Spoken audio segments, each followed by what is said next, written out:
From the coming Monday, June 8th, approved travelers here can fly to China under the Singapore-China Fast Lane Agreement, which was established yesterday. For a start, the new scheme will apply only to business and official travel for flights between Singapore and 6 provinces in China. They are Shanghai, Tianjin, Chongqing, Guangdong, Jiangsu, and Zhejiang. Now, the fast lane arrangement is part of plans to slowly ease restrictions on flights and resume trade. To tell us more is Transport and Housing Editor for the Straits Times, Karamjit Kaur. Hi Karam, welcome. Now we understand that Singapore residents can still travel but have to serve the 14-day quarantine when they return. But with yesterday's announcement of the resumption of essential business travel, approved travellers don't have to quarantine after. Is this good news for Singaporeans? Yes. Hi, Haryanto, Olivia. Yes, it is good news because, as you mentioned earlier, it's not like there is no travel happening now. I mean, there are still flights operating, very limited, of course, but the key is that, travelers have to serve a 14-day quarantine. That seems to be the norm here in Singapore and in many other countries as well. So the significance of this, fast lane that's been established between Singapore and China is that it marks the beginning of a process to resume travel because those who are approved when they land in China, or Chinese nationals and residents who are approved when they come here to Singapore, they do not need to serve the 14-day stay home notice in hotels. But as much as it sounds really good, we need to acknowledge the fact that it is not so straightforward. This comes at a cost. It comes at an inconvenience, as well to these travelers. And if you look at the details that were announced yesterday, if a Singapore resident, for example, wants to travel to China, he or she must first seek approval. You must find a government agency or a company in China that is willing to sponsor you. An application has to be made. Where necessary, you have to apply for a visa. Before you leave Singapore, you must, do a PCR test to determine whether or not you are COVID-19 infected. If you are not, then you're allowed to get onto this flight to China. Once you get to China, you have to do another test. And, you have to wait for a day or two before those results are out. If everything is okay, all cleared, then you can proceed, to get your work done. And it's the same for, those from China who are coming here to Singapore. And it's not just that, while they are here, they're not allowed to use public transport, so no buses, no MRT for the first 14 days of their stay here in Singapore. So, a lot of procedures, a lot of processes, a lot of paperwork has to be done before, someone can get on a flight from Singapore to China and vice versa. Right, it does sound inconvenient, as you say. So, Bakram, we were just wondering, why China first, and why the 6 provinces in particular? Right. So I think if you look at all the comments that have been coming out of the government, I mean, we've been talking about resuming travel for quite a while now, and I think the key priority really is trade. There's a lot of talk. There is realization.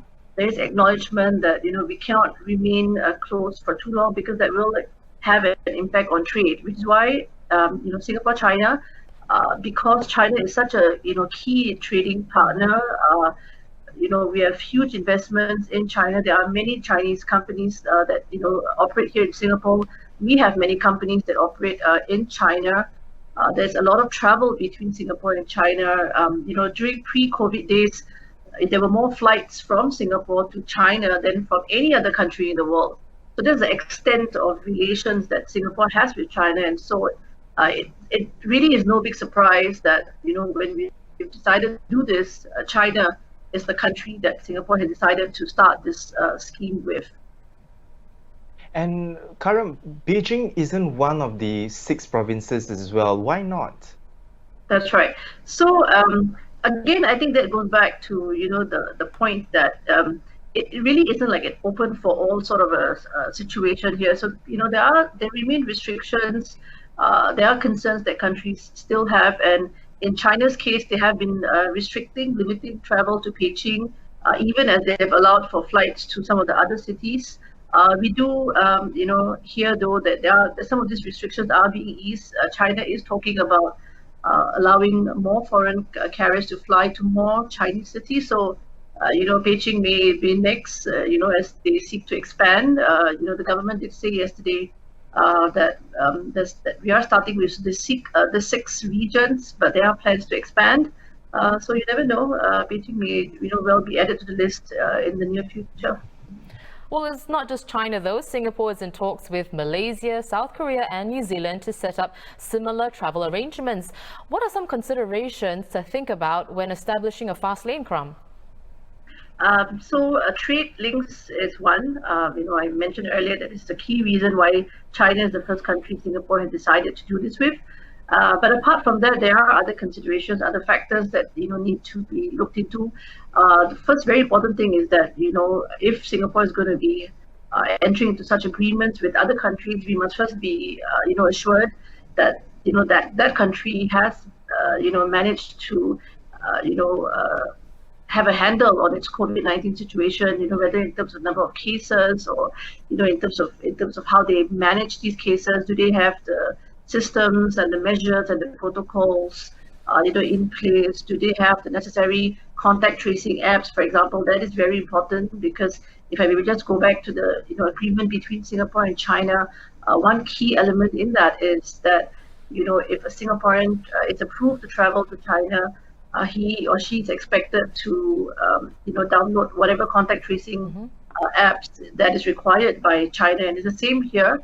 When a China traveler comes here, it is compulsory for him or her to download our contact tracing app. So those measures must all be in place before two countries can agree and decide that yes, we want to do this. So that level of trust has to be there. So you mentioned earlier some countries. So indeed, it is our understanding that next in line is probably going to be New Zealand. Beyond that, Singapore is in talks with Australia, with South Korea, with Japan. As far as the region is concerned, if you look at Southeast Asia, Minister Lawrence Wong, who co-chairs the task force looking into COVID-19, did mention that there is scope to look at some sort of a regional travel bubble, which is the term that is being used to describe such agreements. I think that will take some time, because it's easier to do it bilaterally, but when you move towards a region, you're talking about 4, 5, 10 ASEAN countries, that becomes a lot more challenging. But that's something that the government has said that it is looking into as well. So let's see what happens with that. Right. Karan, depending on how successful these fast lanes will be, will that inform how soon leisure travel can resume? In other words, can I now pack my luggage and start planning for my next holiday trip? Right. So the short answer, Haryanto, is no. Sorry. But I think we all need to really take a reality check here, because the focus, as has been said repeatedly, is that this is being done to resume trade, which is very important. And really, if you just go beyond trade, if you look at the cost that is that a traveler has to bear. So even Singapore, China, the traveler has to do at least 2 COVID-19 tests, and these tests don't come cheap, right? I mean, ballpark, we're looking at about almost $200 per test, and if you're going to have to do 1 test before you depart and 1 when you arrive, that's $400. So that's the kind of cost that a business traveler might be willing to bear. But if you ask a leisure traveler, whether that is something that they want to pay, the answer you're probably going to get is no. I mean, if you're going to pay, $100 for a return ticket to Bangkok, why would you want to pay another $400 to get that done? And I think if you hear the ministers, they do repeatedly again say that we are nowhere near talking about leisure travel. In fact, Transport Minister Corbin Wan, after the announcement was made yesterday, he posted on Facebook that although there is some light that he sees at the end of the tunnel, he did say that leisure travel will have to take a back seat for now. So, and when you speak to experts and when you speak to analysts and you talk to the airlines as well, my own sense is that I don't think we're looking at leisure travel, and certainly not regional leisure travel, until the end of the year, at least, if we're lucky. So there's still a lot of time, Haryanto, before that trip of yours to Bali. Well, when that happens, fingers crossed, air travel as we know it will never be the same again. It will become more tedious in some ways with temperature screening, swab tests, wearing masks during the flight, among other things. Karam, you brought up costs as well earlier. So do you think these factors, necessary but inconvenient, will they put people off overseas travel? I think it will for sure. So, I think again, it comes down to whether the travel is essential or not. So, again, I think leisure travel will take some time. And it's interesting that you brought this up, Olivia, because, there are a lot of measures that are being put in place. The International Civil Aviation Organization, ICAO, an arm of the United Nations, said just recently that they have put out some guidelines, some recommendations for countries, for airlines. And so we're looking at, not just cabin crew who have to be, in masks the entire time, but travelers. When you get onto an airplane, if you're flying Singapore, London, and if you imagine that 12-hour journey, you have to be in your mask the entire time.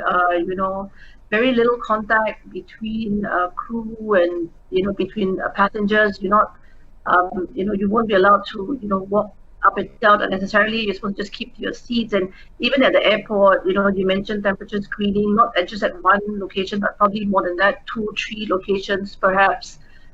You can expect that there will be longer queues at check-in because of all the checks that are being done. We're looking at restrictions as well, possibly on, hand carry, on bags that you can check in. So for sure, there will be inconvenience. It probably will come at some cost, and so it all goes back again to, is it, will that travel, in your opinion, essential or not? If it is essential, you probably will, put up with some inconvenience. But if it's not, I think most people perhaps may prefer to take a wait-and-see attitude. Well said, Karam. Well, thank you so much for your insights. Certainly a pleasure to have you. That was the Straits Times Transport and Housing Editor, Karamjit Kaur.